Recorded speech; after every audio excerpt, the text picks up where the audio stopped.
जी हां, जहां कई देशों के जहाज डर कर वापस लौट गए, वहीं भारतीय तिरंगे वाला एक और तेल टैंकर हॉर्मुज स्ट्रेट पार। दरअसल ईरान की ओर से हॉर्मुज स्ट्रेट को लेकर बढ़ते तनाव के बीच भारत को एक बड़ी सफलता मिली है। भारतीय झंडे वाले तेल टैंकर देश गरिमा इस बेहद संवेदनशील जलमार्ग को सफलतापूर्वक पार कर गया। मेरे ख्याल से उन्होंने जवाबी कार्रवाई ये की है कि ठीक है, we can show to you कि we can turn it on and turn it off. उन्होंने 2 इंडियन शिप्स के ऊपर फायरिंग भी कर दी। जिसकी वजह से वो पलट के इट हैज क्रिएटेड कंफ्यूजन, क्योंकि कुछ 25-30 शिप्स को अलाउ भी किया ना उन्होंने। ट्रम्प खुद कह रहे हैं कि 34 शिप्स को अलाउ किया है। जो हमारी जो शिप्स हैं जो स्ट्रेट ऑफ हॉर्मुज में से निकल रही हैं उसके ऊपर अटैक किया गया। वो लेके क्या आ रही थी? वो लेके आ रही थी ईरान से तेल जो हमने खरीदा है, वो लेके आ रही थी, उसके ऊपर अटैक कर दिया। हमारे शिप का जो कैप्टन था वो बार बार बोलता रहा कि मेरे पास क्लियरेंस है, तो मेरे ऊपर गोलियां चलाई क्यों जा रही हैं? लेकिन जिसको परमिशन दी गई उस पे फायरिंग हुई, थोड़ा सा मैटर सीरियस है।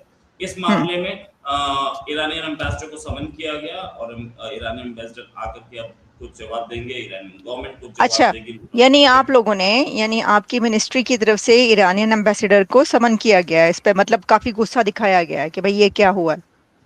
ओके, इंडिया को बहुत सारी एनर्जी चाहिए, इंडिया को बहुत सारी एनर्जी चाहिए, और वो जो एनर्जी है वो सारी बातें इसी रूट से आनी है।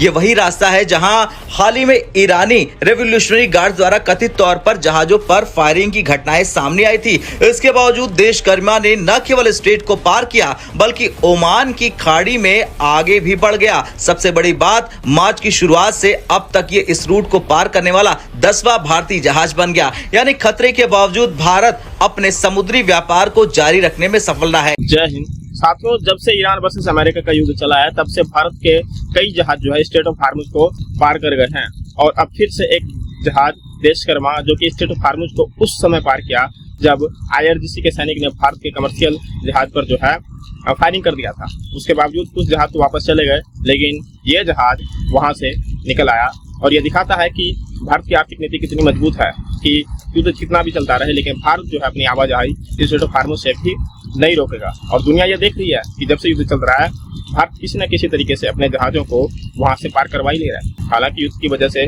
गति धीमी तो होती ही है, जहाँ पहले 20 जहाज आए वहाँ अभी युद्ध की वजह से सिर्फ 10 जहाज जो है अभी तक आ पाए हैं, लेकिन दुनिया के दूसरे देश तो इतने भी जहाज पार करवाने में सक्षम नहीं हो पा रहे। और साथियों, अब ईरान की सरकार ने भी ये कह दिया कि ये फायरिंग जो हुई है ये गलती की वजह से हुई है, माफी भी मांगी है, और दोबारा से भारतीय जहाजों को स्ट्रेट ऑफ हार्मुज में सुरक्षा देने का वादा भी कर लिया ईरान की सरकार ने। और देखने वाली बात है साथियों कि भारत ने अपनी विदेश नीति का उदाहरण देते हुए दुनिया को जिस तरीके से ईरान के साथ बातचीत की और अपने जहाज की सुरक्षा के लिए बात की, ये भारत के लिए काफी सराहनीय की बात है।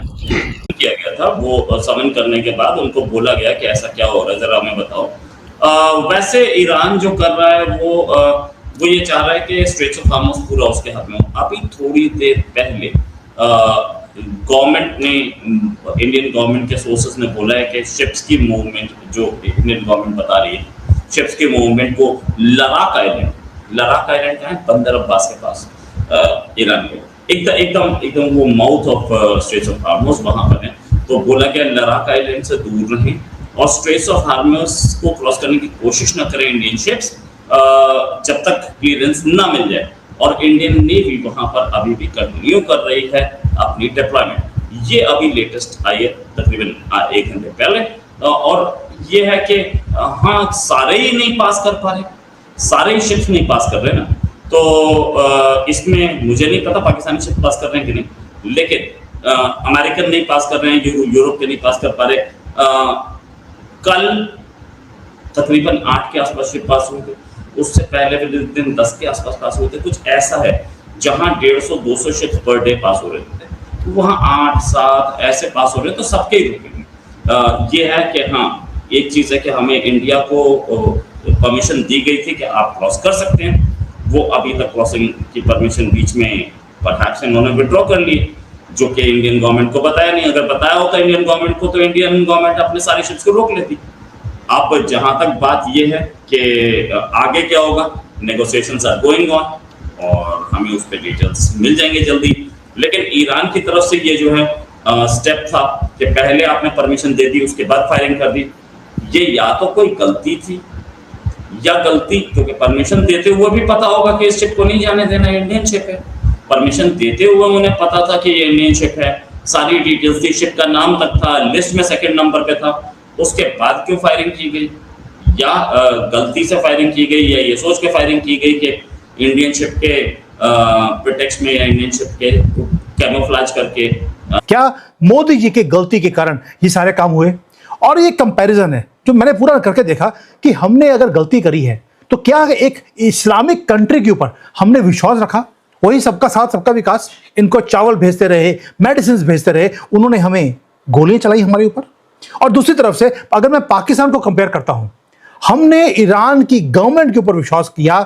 पाकिस्तान में मुनीर ने किससे बात करी? IRGC से, उग्रवादियों से।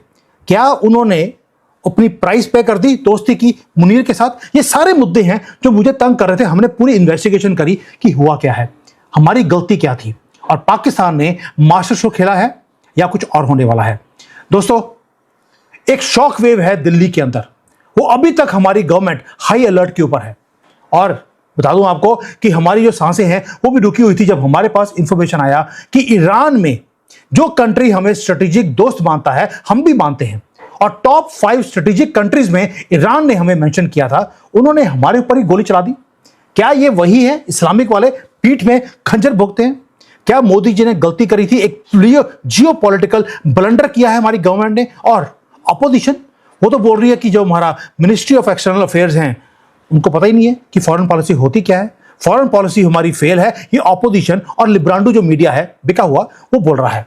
अब या इसके पीछे कोई और बहुत बड़ा मास्टरमाइंड है जिसने ये गोलियां चलाई हमारे ऊपर। थोड़ा सा मैं डीप डाउन करूंगा कि एब्सोल्यूट ट्रुथ क्या था, ये हमें जानना बड़ा जरूरी है, क्योंकि बहुत क्वेश्चंस हैं जिसके आंसर अभी क्लियर नहीं है और रियल स्टोरी आपको चौंका देगी।